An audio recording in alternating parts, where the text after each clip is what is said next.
Vous comme moi, nous prenons nos décisions, notamment financières, en suivant un principe extrêmement simple, qui est celui que l'on ne dépense pas l'argent que l'on n'a pas ou que l'on ne gagnera pas. À l'État de Genève, malheureusement, c'est pas comme ça que ça se passe. C'est une véritable orgie budgétaire.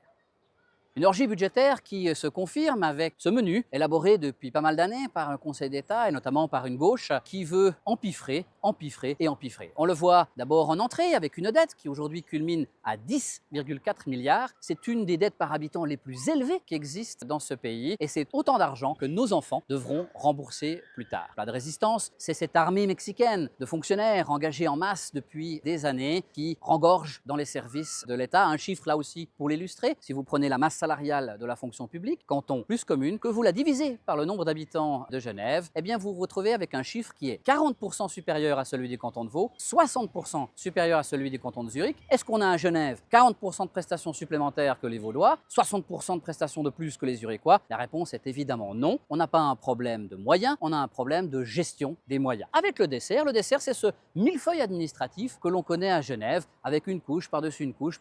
C'est d'ailleurs pour ça que l'on vous propose à droite ces deux projets de loi. Ces deux projets de loi consistent à avoir un budget équilibré, un budget sain, quelque chose qui applique ce principe qui consiste à dire que l'on ne dépense pas l'argent que l'on n'a pas ou que l'on ne gagnera pas. Et c'est pour ça que le 28 septembre, il faut voter oui à une maîtrise des charges, oui à une maîtrise des engagements.